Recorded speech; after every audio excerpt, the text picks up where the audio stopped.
আব্দুল হান্নান মাসুদ, মাননীয় সদস্য, নোয়াখালী 6। আপনার সময় 6 মিনিট। ধন্যবাদ মাননীয় স্পিকার। মাননীয় স্পিকার, আমি প্রথমেই শুরু করি। ঢাকা বিশ্ববিদ্যালয়ে যখন প্রথম বর্ষে ভর্তি হই তখন আমার একজন শিক্ষক ছিলেন। উনি বলেছিলেন বাংলাদেশের রাষ্ট্র ব্যবস্থা একটি অশ্লীল রাষ্ট্র ব্যবস্থা, যে তার নাগরিকদেরকে ওন করে না এবং তার নাগরিকদের জন্য কোনো উদ্যোগ গ্রহণ করে না। উদ্যোগ গ্রহণ করার ক্ষেত্রে যারা দেশের অর্থনীতিতে ভূমিকা রাখে, যারা দেশের কল্যাণে ভূমিকা রাখে, যে যত বেশি ভূমিকা রাখে তাকে তত বেশি ডিজোন করে।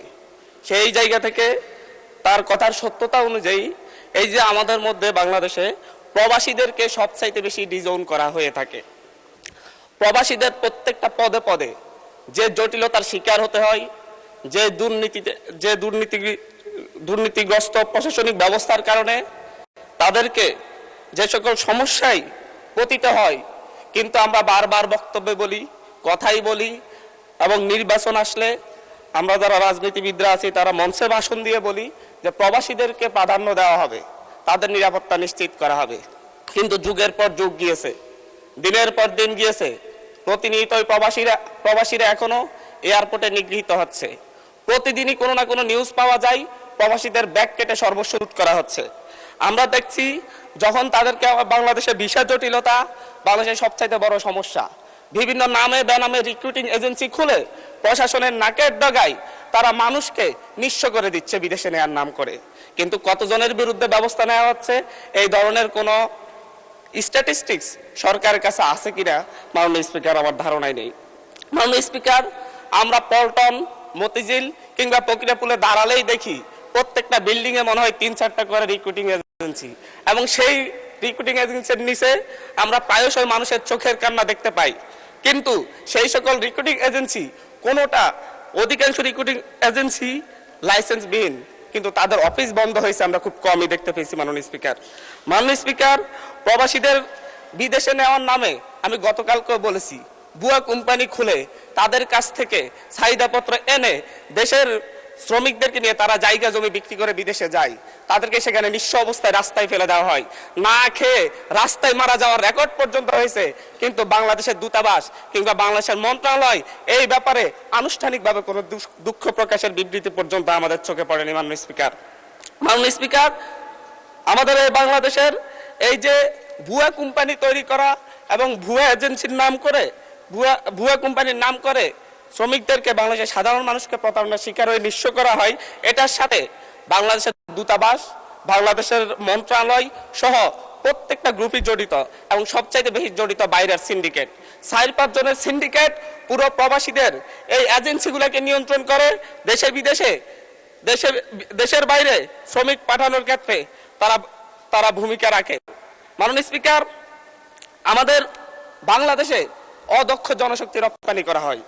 বাংলাদেশে আমরা স্ট্যাটিস্টিক্স অনুযায়ী দেখলে ভারত যেখানে 70% দক্ষ জনশক্তি রপ্তানি করে, যেখানে পাকিস্তান 50% দক্ষ জনশক্তি রপ্তানি করে, যেখানে শ্রীলঙ্কা 60% দক্ষ জনশক্তি রপ্তানি করে, বাংলাদেশ সেই ক্ষেত্রে 20% দক্ষ জনশক্তি রপ্তানি করে। তাও তারা আইটি খাতে সেটা 1%-এর কম, স্বাস্থ্য খাতেও 1%-এর কম, এবং প্রকৌশল খাতে 1%-এর কম। মাননীয় স্পিকার, আমরা প্রতি বছরই দেখি, বিভিন্ন স্ট্যাটিস্টিক্সে দেখতে পাই, জরিপে দেখতে পাই, প্রতি বছর 1,20,000 থেকে 2,50,000-এর মতো মানুষ প্রত্যক্ষ বা পরোক্ষভাবে ভিসা জালিয়াতির শিকার হন। কিন্তু কতগুলো ভিসা জালিয়াতির ঘটনায় বিচার হয়, এই ক্ষেত্রে বাংলাদেশ অনেক পিছিয়ে রয়েছে। মাননীয় স্পিকার, 2019 থেকে 2023 সাল মাত্র 4 বছরে প্রায় 20,000 প্রবাসী টিকিট জালিয়াতির মুখে পড়ে। টিকিটের মূল্যের ক্ষেত্রে আরো এক ভয়ঙ্কর সিন্ডিকেটের মুখোমুখি হতে হয় তাদেরকে। যদি সৌদি আরব থেকে আসার জন্য বাংলাদেশের টিকিট কাটলে সেটা 30-35,000 টাকায় কিনা যায়, কিন্তু বাংলাদেশ থেকে সৌদিতে যাওয়ার জন্য যদি টিকিট কাটতে হয় বাংলাদেশের সিন্ডিকেটের কারণে এই টিকিটের দাম 1 লক্ষ থেকে 1,20,000 টাকা পর্যন্ত হয়ে যায়। মাননীয় স্পিকার, প্রবাসীদেরকে নিঃস্ব করে আমরা বাংলাদেশের অর্থনীতিকে দাঁড় করাতে চাই, কিন্তু প্রবাসীরা প্রতি বছর প্রতি 100 জনে 5 থেকে 7 জন প্রবাসী ফেরত আসে আহত অবস্থায়। এবং তাদের চিকিৎসা পর্যন্ত ঠিক মতো করা হয় না এবং তারা সারা জীবনের জন্য পঙ্গু হয়ে ঘরে বসে থাকে। মাননীয় স্পিকার, বাংলাদেশে প্রতি বছর প্রায় 1.5 থেকে 2,000 প্রবাসীর লাশ বাংলাদেশে আসে এবং এখানে 1.5 থেকে 2,000 প্রবাসী মৃত্যুবরণ করে, নিহত হয় বিভিন্ন দুর্ঘটনার কারণে, কিন্তু তাদের পরিবারের খোঁজার কেউ রাখে না। উদাসীনতা, সেটা যেই সরকারই হোক। নতুন সরকার এসেছে, 3 মাস হয়েছে, আমরা এখানে আলোচনা করতেছি, সরকার যেন নতুন করে উদ্যোগ নেই। আমরা পূর্ণ অতীতের মতো পিছনে ফিরে যেতে চাচ্ছি না।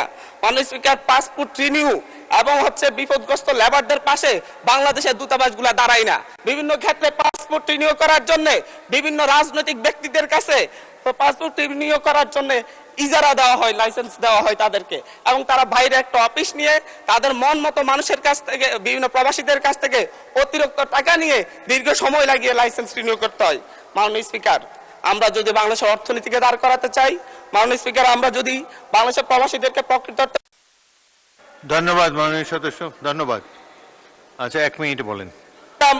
আমাদের বাংলাদেশের অর্থনীতিতে 5 থেকে 10% মোট জিডিপি, 5 থেকে 7% মোট জিডিপি প্রবাসী আয়ে আসে।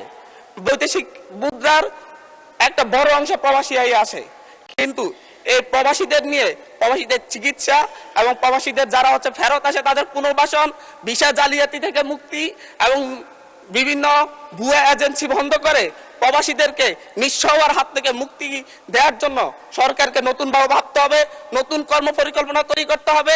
এবং এই সংসদে দাঁড়িয়ে আমি বলবো, একটা সংসদীয় কমিটি করে কিভাবে ভবিষ্যতে প্রবাসীরা যাতে এই ধরনের হয়রানির শিকার না হয়, প্রতারণার শিকার না হয়, এবং তাদের চিকিৎসা কিভাবে নিশ্চিত করা যায়, বিদেশ থেকে ফেরত আসলে আহত হয়ে কিংবা কেউ যদি নিহত হয়ে ফেরত আসে তাদের পরিবারকে কিভাবে পুনর্বাসন করা যায়, সেই ব্যাপারে একটা কর্ম পরিকল্পনা তৈরি করার জন্য এই সংসদে একটি সংসদীয় কমিটি গঠনের আহ্বান জানাচ্ছি। মাননীয় স্পিকার, ধন্যবাদ।